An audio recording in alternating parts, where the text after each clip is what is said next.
Après 2 ans de développement et plus de 2600 commits, le 18 septembre 2020, la version 3 de Vue.js est arrivée. Baptisé One Piece, Vue 3 promet de meilleures performances, un bundle plus petit, une meilleure intégration de TypeScript et de nouvelles API. Next.js, quant à lui, est toujours en pleine phase de bêta pour sa nouvelle mouture basée sur Vue 3. Bienvenue dans Front-End Chronicles numéro 8, et dans cet épisode, on va enfin parler de Next. Je suis Benjamin Ozano et je co-anime ce podcast avec Denis Souron.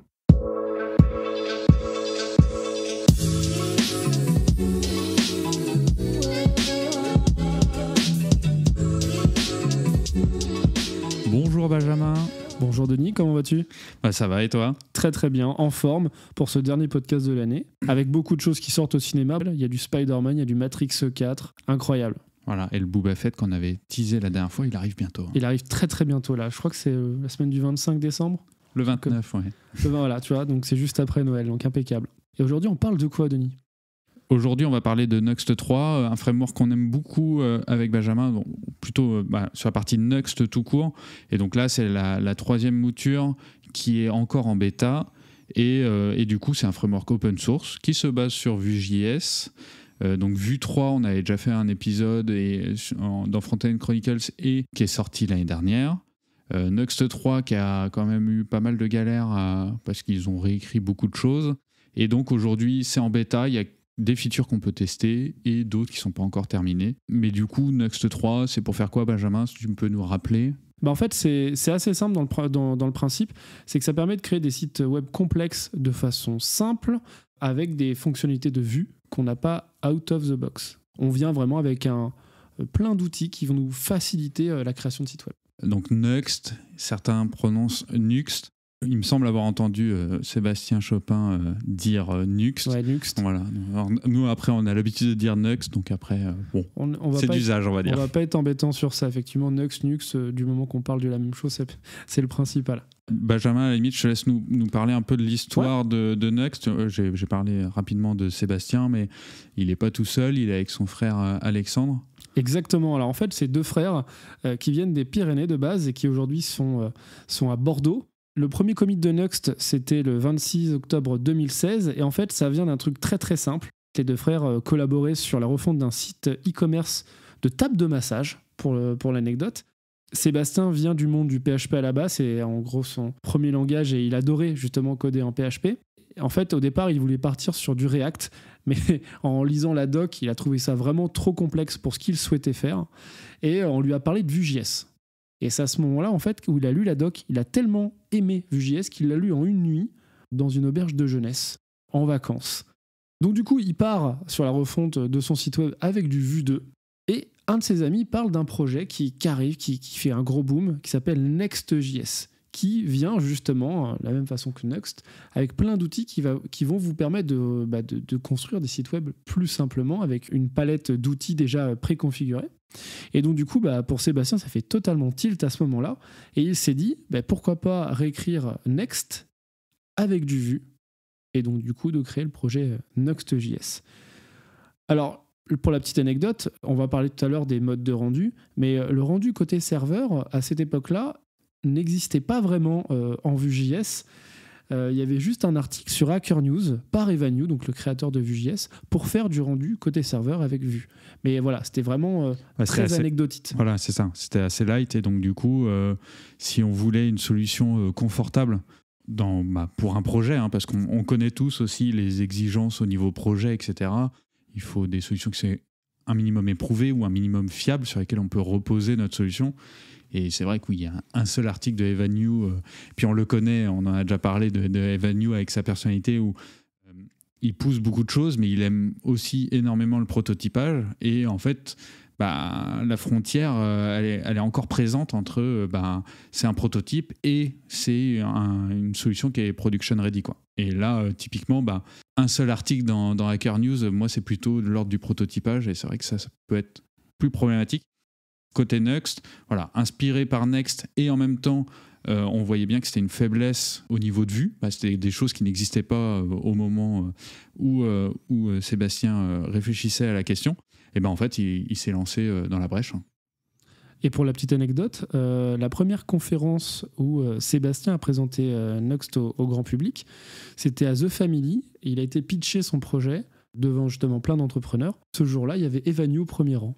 Donc comme il le dit lui-même, c'était sa pire conférence, mais ça a permis de connaître le créateur de Vue. Et aujourd'hui, ils sont plutôt amis. Et ils bossent vraiment en totale collaboration sur Vue.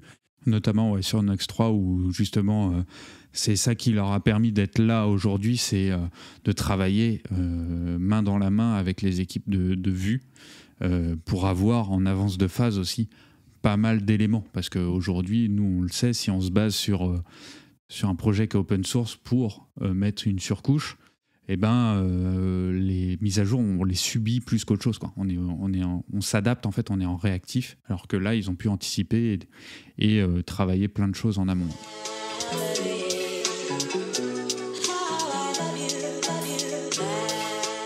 Mais concrètement, Nuxt.js, c'est quoi, Denis, du coup ?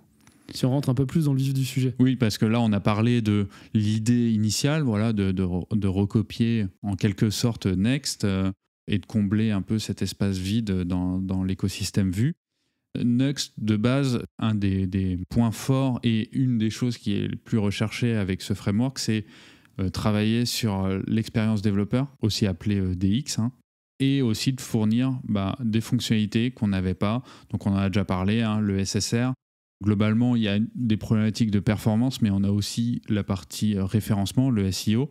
Et même si aujourd'hui, au niveau des robots d'indexation, il y a du mieux avec les single page apps, on sait que ça n'a pas forcément toujours été le cas et qu'il y a encore des défauts là-dessus. D'un côté, on pourrait avoir les sites qui sont générés côté serveur avec d'autres langages, voilà, du Django, du Laravel ou des choses comme ça, avec lesquels on va avoir un peu d'ajustement au niveau Vue. Là, on n'a pas ce besoin-là, mais on a aussi beaucoup de single-page apps en Vue. Et ces applications-là, du coup, elles souffrent un peu au niveau SEO. Et on sait qu'au niveau business, c'est important d'avoir un bon référencement. Et ensuite, le reste, ça va être des choses qui vont vraiment être axées sur l'expérience développeur, donc faciliter l'importation des composants et des choses comme ça. Faciliter aussi l'usage du routeur Vue en le basant sur un système de fichiers. Et on va avoir aussi des choses supplémentaires. On en parlait dans le podcast sur Vue, la partie progressive. Et là, l'idée, c'est on assemble déjà les blocs. Donc là, on parle par exemple du store Vuex qui est déjà intégré. Donc voilà, on a Vue routeur, Vuex qui sont intégrés, des choses sympas, du SSR. Voilà. Donc l'idée, c'est de se dire, on a un framework progressif. On prend toutes les options, on les assemble bien et on donne presque un environnement de travail quasiment du zéro config ou presque. Et je préciserai même justement que tout ce qui n'est pas utilisé dans ce framework-là ne sera pas intégré au bundle final. Et si du coup on devait résumer en fait Nuxt.js, c'est deux grosses caractéristiques, comme tu l'as expliqué déjà un petit peu. La structure des dossiers qui vont nous permettre de définir notre application et ajouter des choses automatiquement, et les fameux modes de rendu qu'on verra dans quelques instants.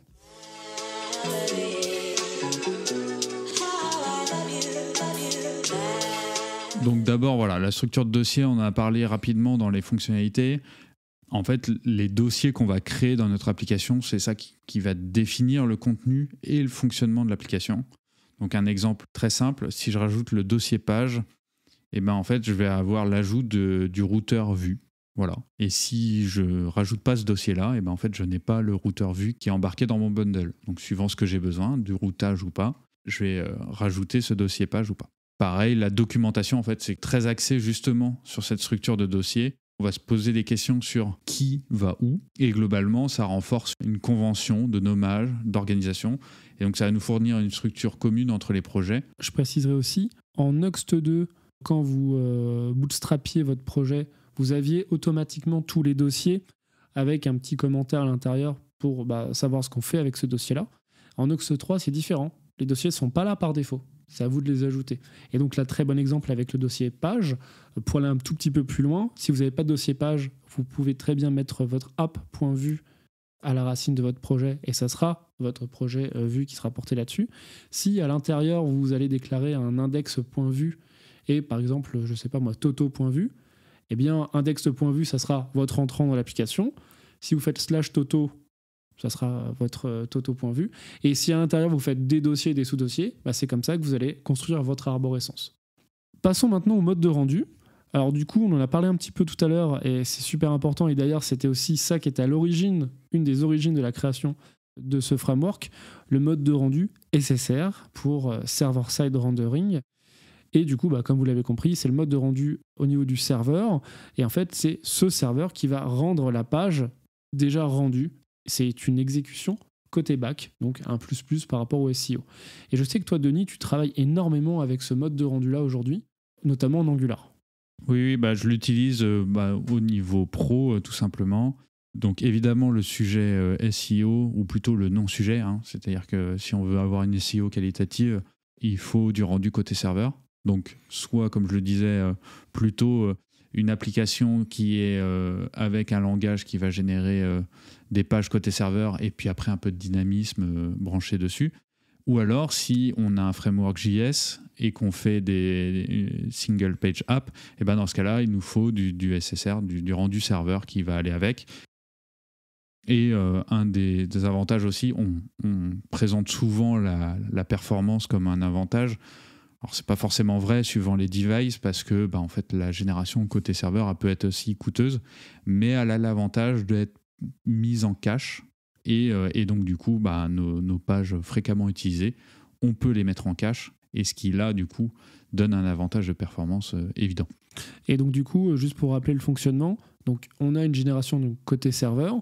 Une fois que la page est chargée, entre guillemets chargée côté client, c'est à ce moment-là que ça se transforme en SPA, du coup ? Voilà, c'est ça. En fait, aujourd'hui, si vous avez une SPA toute simple, qui fait déjà plein de choses, donc en React, en Angular, en Vue, en Svelte, peu importe. En fait, ce que vous allez récupérer, c'est un HTML qui est très léger. Donc c'est juste le squelette avec quelques balises script et style qui vont pointer vers votre application. Et donc, en fait, dès que vous récupérez cette page-là, en asynchrone, vous allez récupérer les styles et le JS. Et à la récupération, ça s'exécute tout de suite. Et là, ça va charger et ça va modifier tout votre DOM et intégrer tous les éléments. Après, quand vous allez naviguer, bien sûr, il y a des morceaux de l'application qui vont bouger. Et après, pour la partie rendu serveur, en fait, au moment où on fait la requête, qu'on a à peu près le même moteur que celui qu'on va utiliser pour le navigateur, qui va être exécuté et qui va en fait pré-renseigner votre index.html avec les éléments constitutifs de la page. C'est cette page-là qui est envoyée. Donc, vous recevez un HTML, cette fois-ci, beaucoup plus complet. Donc, pas seulement le squelette, mais aussi tout votre corps de page. Donc là, vous avez aussi des bonnes métriques au niveau des Core Web Vitals. Et tout en bas, vous avez les scripts de votre application. Ce qui fait qu'une fois que votre application est reçue côté front, et notamment, petit aparté, du coup, ce qui est vraiment important quand on fait du SSR avec une appli front-end, c'est de bien se brancher sur les cycles de vie et de bien faire attention sur les étapes d'initialisation. Parce qu'en fait, à la fin de l'étape d'initialisation, c'est là qu'on va mettre un stop sur la génération côté serveur. Et lui, il lui faut un stop parce que sinon, il va mettre 5-10 secondes à générer s'il y a des événements et des choses comme ça. Donc, si vous avez des sets intervalles, par exemple, dans les étapes d'initialisation, là, ça peut être très problématique parce qu'en fait, ça peut bloquer votre génération de page. D'accord, ok. Une petite anecdote là-dessus. Donc, tu le disais, du coup, là, c'était l'autre mode de rendu dont on avait parlé. Ça devient une SPA, donc ça devient complètement une application JavaScript dans le navigateur. Voilà, c'est ça. Depuis un certain nombre d'années. Voilà, c'est ça. Mais sur Nuxt, il n'y a pas que du SSR. Il y a aussi d'autres choses qui ont émergé ensuite et des choses vraiment intéressantes comme de la génération statique. Référence à notre épisode sur la Jamstack. Donc ça nous permet de générer statiquement toutes les pages de notre application. Ça s'applique bien à de la documentation, par exemple. C'est exactement ou du blogging. Voilà. Et il y a un autre mode de rendu qui va arriver avec Nuxt 3 qui s'appelle le mode hybride et qui est en fait un mix des modes de rendu dont on vient de parler. C'est-à-dire qu'en fait, on va pouvoir définir que sur certaines pages, ça peut être que du SPA, sur certaines autres, ça va être du statique, et sur encore d'autres, du SSR. Donc là, on a vraiment, on va dire, le mode avec la granularité la plus fine possible, en définissant vraiment des pans de notre application à définir avec différents autres types de rendus. Et enfin, il y a un mode de rendu qui n'est pas un mode de rendu, c'est plus un mode, entre guillemets, applicatif qu'on peut débloquer, c'est le mode PWA. Donc pour rappel, une PWA, c'est comme un site web classique, mais qui va se comporter, quand vous allez l'installer, entre guillemets, comme une application mobile, sans les contraintes de développer sur du natif. Alors évidemment, vous n'allez pas avoir toutes les API disponibles comme une application native, mais parfois ça peut vraiment faire le taf et d'avoir qu'un seul développement à faire, votre site web ou votre application, et derrière le pousser sur plein de devices.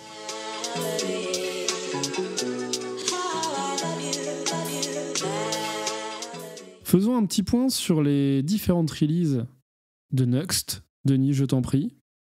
Pour vous resituer, Nuxt 2, qui du coup fonctionne sur Vue 2, c'est sorti en 2018, en septembre 2018. Donc voilà, ça fait un peu plus de 3 ans. Et depuis, c'est toujours maintenu. La dernière version qui est sortie, c'était en août. Là, c'est un support qui est vraiment léger parce qu'il y a Nuxt 3 qui va arriver. Donc là, c'est vraiment des fixes pour continuer sur du Nuxt 2, mais c'est moins fourni qu'avant. Et donc aujourd'hui, Nuxt 3, c'est encore en bêta. On n'a pas encore de visibilité sur la sortie officielle. Par contre, on peut avoir un détail de ce qui est prêt, ce qui n'est pas prêt, ce qui est stable, ce qui n'est pas stable. Donc ça, vous pouvez le retrouver sur le site de Vue 3. On vous le mettra dans les notes de l'émission, je pense. Mais voilà, par exemple, la génération statique qui n'est pas tout à fait finie. Elle est encore cassée. Ouais, voilà, elle est encore cassée alors qu'elle est fonctionnelle sur Nuxt 2. C'est ça. Alors voilà, c'est encore en bêta pour Nuxt 3. Voilà, la public release, on ne sait pas. À la base, c'était prévu courant 2021, mais j'espère que ça arrivera quand même en 2022. Premières estimations, j'avais lu fin du premier trimestre 2022, mais pas vraiment sûr.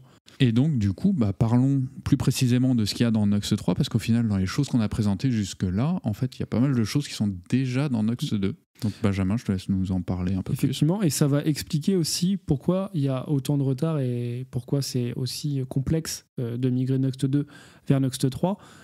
Principalement par rapport au framework qui est dessous, qui est Vue 3, qui va arriver avec notamment sa Composition API. Donc il faut savoir aujourd'hui qu'il y a deux façons de coder en Vue 3. Il y a l'Options API qui est l'API legacy en gros de Vue, qui va vous permettre de coder par rapport au cycle de vie du composant.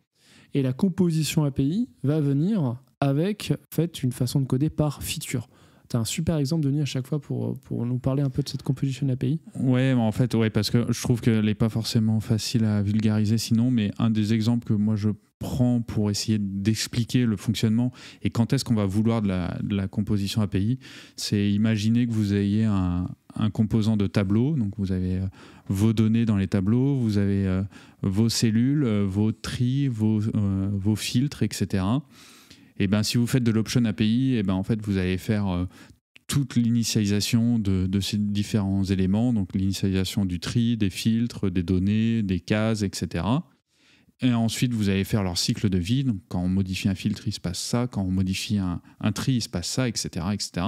Et après, vous avez les étapes de destruction. Si vous utilisez de la Composition API, en fait, vous allez découper ça en features. Et c'est des features que vous allez combiner. Donc, typiquement, vous allez faire une feature qui va gérer tous les filtres.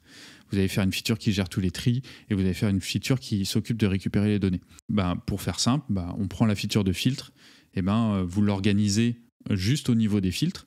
Donc vous définissez comment sont initialisés vos filtres, comment ils réagissent et qu'est-ce qu'ils vont avoir comme action par rapport au reste, et puis après comment ils sont détruits, etc. Et donc en fait vous avez un mini cycle de vie, mais dans une seule feature.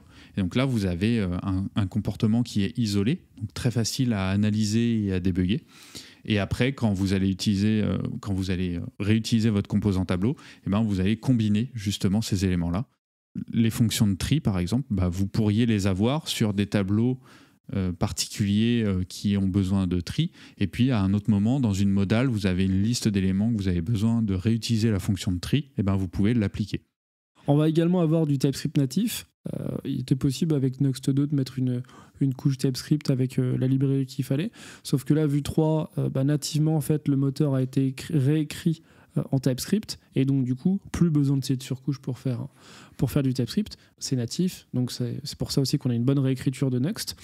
Et enfin on va avoir également l'arrivée de la compatibilité avec Webpack 5 et surtout compatibilité avec Vite, le fameux no bundle killer, parce que du coup lui son but de Vite ça va être comme il l'avait dit Evan New, au début c'était un proto.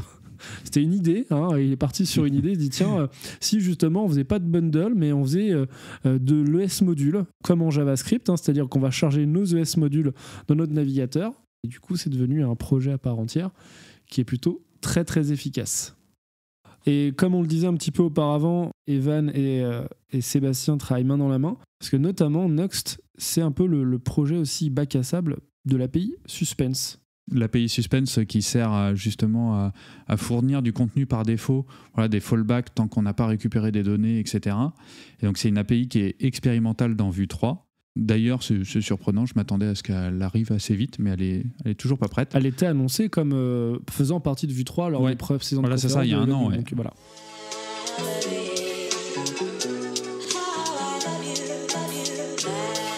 C'est le moment de passer à notre conclusion et de vous donner notre avis sur Nuxt et sur Nuxt 3. Et donc Denis, à toi de jouer. Qu'est-ce que tu penses du coup de Nuxt 3 Nuxt, hein, comme je le disais en introduction, c'est un framework où il y a beaucoup de hype. C'est vrai que moi, ce qui me dérange le plus là aujourd'hui, c'est que c'est pas encore sorti. J'aimerais bien jouer avec. J'ai déjà fait quelques projets, voilà, pour essayer, mais je voulais tester un peu de génération statique, il n'y en a pas. C'est vrai qu'il y a d'autres sujets qu'on n'a pas forcément parlé, notamment au niveau de Nitro, qui est une solution, c'est un petit serveur HTTP qui est embarqué dans Nuxt. On n'épilogue pas là-dessus parce que c'est pas forcément hyper accessible comme ça, juste en parlant, mais on vous laisse regarder la doc, hein, ils en parlent un petit peu. Pareil, il y a d'autres fonctionnalités que moi j'attendais, que j'ai testé rapidement, mais j'ai pas été plus loin. C'est le SSR, mais en mode serverless. Donc, c'est-à-dire qu'en fait, on va découper notre application sous forme de mini applications serverless. Et donc, quand on va interroger une page, on va avoir du rendu côté serveur, mais par une fonction serverless. Donc ça, c'est vraiment rigolo. Et du coup, ça nous permet... Voilà, on mélange un peu l'univers du micro-fontaine et aussi du microservice. Voilà, on a une petite tambouille avec ça. C'est la première fois que je vois ce fonctionnement-là. Donc, assez surpris. Pour moi, ça c'est pas déconnant. Après, est-ce que ça va prendre comme manière de faire? Je ne sais pas. Mais en tout cas, c'est un fonctionnement qui est proposé. Je trouve que Nuxt apporte quand même pas mal de choses en plus de Vue. Vue 3, moi, c'est un framework sur lequel j'aime travailler. J'aimerais bien avoir le meilleur des deux mondes, c'est-à-dire un framework sur lequel j'aime bien travailler et toutes les fonctionnalités de Nuxt. Et aujourd'hui, pour l'instant, c'est encore soit on fait du Vue 3 avec les dernières fonctionnalités entièrement en TypeScript, etc. Soit on fait du Nuxt 2. Voilà. Effectivement, et sinon, moi, je suis très content de ce qu'ils proposent et tout ça. Il y a plein de choses vraiment sympathiques. Le fait que ce soit aussi un peu cocorico, mine de rien. Voilà, on a du savoir-faire, on a des choses intéressantes en France. Et pour avoir discuté un tout petit peu avec Sébastien Chopin, j'ai trouvé que c'était quelqu'un qui était très accessible. Donc voilà, plein de choses quand même vraiment positives. Je veux vraiment pas qu'on note que c'était que j'ai de l'amertume, c'est pas vrai du tout. Et du coup, toi Benjamin, toi t'en penses quoi? Alors effectivement, pareil, le même ressenti par rapport au fait que ce soit en bêta. Déjà, dans les précédents podcasts, encore une fois, on vous parlait plutôt d'avoir un podcast Nuxt 3 en septembre, puis en octobre. Puis oui, on a dû délayer, ouais. Pas d'amertume ni de déception, c'est juste qu'on est en grosse attente parce qu'on sent qu'en 2022, ça peut être the big one, ça peut être vraiment le framework qui te permet pas de tout faire, mais de faire ça de façon moderne, de façon élégante. Et vraiment, moi je trouve que c'est l'éclate à chaque fois que je bosse dessus.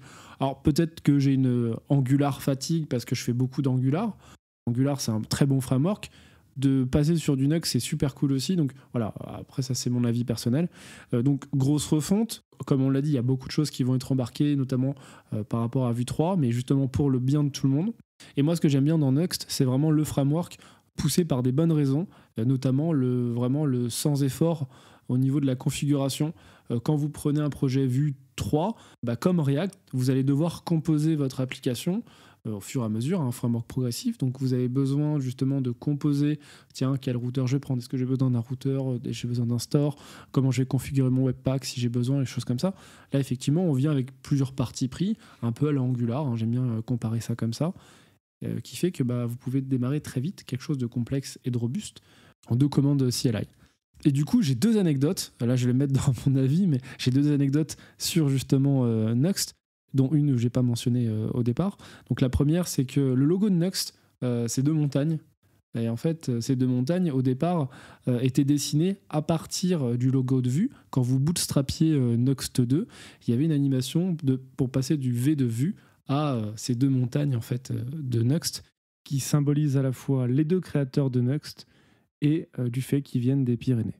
Deuxième anecdote, avec Denis, on a découvert à la fois Vue et Nuxt 2 lors d'un Node.js il y a quelques années, où justement en fait on se rendait justement à ce Node.js et il y a quelqu'un derrière nous qui nous a appelé pour nous demander est-ce que aussi on allait justement à ce Node.js. Et du coup, on avait parlé un petit peu de tout et de rien sur le passage. Et au moment d'arriver, il nous dit non, c'est vrai que c'est un peu bête d'arriver un peu en retard parce que c'est moi qui vais se piquer. Et en fait, c'était du coup Sébastien Choplette qu'on avait en face de nous. Voilà, et du coup, nous, on ne le connaissait pas et on venait juste vraiment pour découvrir Nuxt et Vue. Et voilà.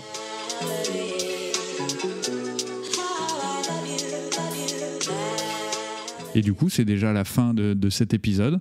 Donc, c'était un épisode Discovery, c'est pour ça qu'on n'est pas rentré forcément trop dans le détail. Voilà, on en a parlé un petit peu à la fin en teasing pour que vous alliez regarder du Nuxt 2 Bridge, du Nitro, des choses comme ça, ou voir jusqu'où ça va. Mais en tout cas, voilà, on a essayé de vous mettre un peu dans le bain, dans Nuxt tout court, dans Nuxt 3 aussi, parce que nous, comme on vous l'a dit, on a hâte. Et de pouvoir vraiment jouer avec sur une application, une bonne application, parce que là effectivement sans gène statique, alors que moi je voulais vraiment tester sur de la gène statique, c'est un peu dommage de repartir sur du Nuxt 2 aujourd'hui. On est en attente. Voilà. Du coup, c'est la dernière de l'année. On vous retrouve en janvier avec un sujet mystère qui n'a pas d'attrait avec le code cette fois-ci. Et par contre, je tiens à dire qu'aussi en février, ça sera le 10e épisode de Front-End Chronicles, épisode anniversaire. Et par contre, ça sera aussi également un sujet mystère, parce qu'on vous propose une grosse émission cette fois-ci, qui dépassera facilement l'heure. Voilà, on a hâte de l'enregistrer et de vous la partager. Ça, carrément. On vous retrouve comme d'habitude sur toutes les plateformes de streaming de podcasts, Apple, Spotify, Google Podcast, Deezer également. Amazon Podcast, je le sors à chaque fois, mais je ne sais pas si on a beaucoup d'écoute dessus. Je ne sais pas non plus. De toute façon, on a un flux RSS également par rapport à Encore. Merci à tous de nous avoir écoutés. Denis, je te dis à la prochaine en janvier du coup. À la prochaine Benjamin, et on se retrouve à la nouvelle année. Salut. Salut.